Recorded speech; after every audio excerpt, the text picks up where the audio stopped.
Olá pessoal, sejam bem-vindos de volta. Na aula de hoje nós vamos dar continuidade ao tópico da aula anterior. Na aula anterior nós falamos sobre os gráficos dos movimentos, sejam eles uniforme ou uniformemente variado. Nós apresentamos como que esse gráfico se comporta, posição, velocidade e aceleração. Então nesse exato momento o que nós queremos é como cai no Enem, como que esses gráficos estão aparecendo no Enem. Vamos pegar uma questão para que a gente possa analisar. Enem do vestibular de 2012 diz assim, para melhorar a modalidade urbana na rede metroviária, é necessário minimizar o tempo entre as estações. Para isso, a administração do metrô de uma cidade adotou o seguinte procedimento entre as duas estações. A locomotiva parte do repouso com aceleração constante por 1/3 do tempo de percurso. Mantém a velocidade constante e, por outro terço, reduz sua velocidade com desaceleração constante no trecho final até parar. Qual é o gráfico de posição eixo vertical em função do tempo eixo horizontal que representa o movimento desse trem? Então, olha só, essa questão é uma questão do Enem de 2012 e é uma questão muito boa. Então, vamos anotar alguns dados aqui que é muito importante para a gente. É o seguinte, ele falou o seguinte, a locomotiva parte do repouso. Primeiro dado importante, com aceleração constante. Com aceleração constante por 1/3 do tempo do percurso. Mantém a velocidade constante por outro terço e reduz sua velocidade com desaceleração constante.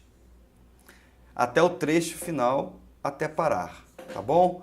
Então é o seguinte, vamos analisar os gráficos que estão em opções para que a gente possa marcar. Vamos pegar aqui e vamos olhar para esses gráficos.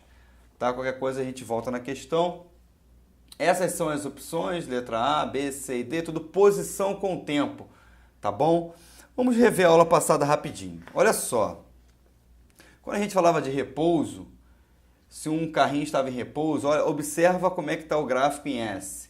Quando falou de repouso, na nossa questão lá ele falou no trecho final, repouso, com desaceleração constante, repouso, tá bom? Então olha para esse gráfico aqui e onde que você está encontrando essa medida de repouso.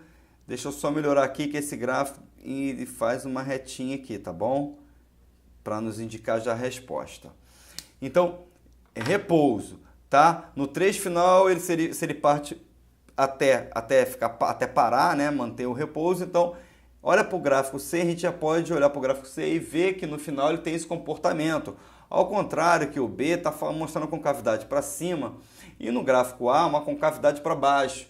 Está fazendo a relação de posição com o tempo, pessoal. Tem que tomar muito cuidado. É uma relação de posição com o tempo e não de aceleração. Tudo bem? Aqui também não tem nenhuma relação de posição com o tempo. Isso aqui é uma relação de aceleração. E aqui tudo bem, a gente pode até ser enganado entre a letra C e a letra E. Mas vamos lá. Ele diz que ele parte do repouso com aceleração constante. Olha só. O que acontece no movimento uniforme variado? Olha só. No movimento uniforme variado, a gente tem aceleração constante. Você consegue observar? Aceleração constante. E como é que é o comportamento da posição com o tempo? Uma coisa parabólica. Então ele parte do repouso.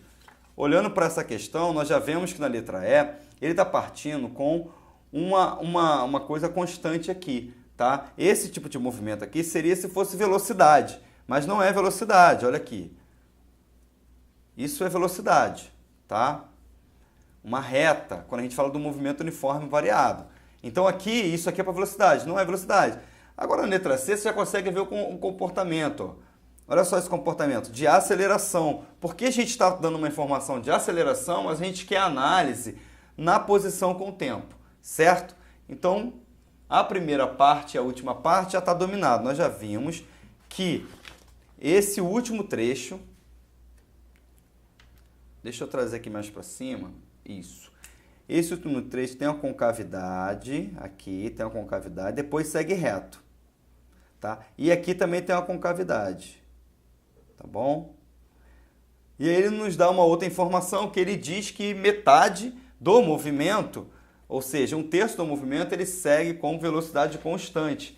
Então, se a gente pode analisar a velocidade constante, tem justamente esse comportamento aqui, tá? Esse comportamento. Então é isso, pessoal. Essa questão é uma questão que está envolvendo um movimento uniforme e um movimento uniforme variado, tá? É preciso que você refaça a questão e refaça a aula passada, anote todos os detalhes, o passo a passo da aula passada que nós falamos dos gráficos dos movimentos. Essa questão é uma questão clássica, ela é bem parecida com as questões que vêm todos os anos aí no Enem, é uma questão que pode ser cobrada novamente. E para que você não erre essa questão, que na minha opinião é uma questão até difícil, para que você não erre, é preciso que você domine esses tópicos. São simples, mas um detalhe te faz errar. E qual era o detalhe aqui? Posição com o tempo. Beleza, pessoal? Então é isso. Muito obrigado a todos vocês. Na próxima aula a gente vai vir com uns exercícios mais práticos, poder explicar o movimento uniforme variado, a questão da função horária, da equação de Torricelli e outras mais, tá bom? Muito obrigado, até a próxima. Tchau, tchau.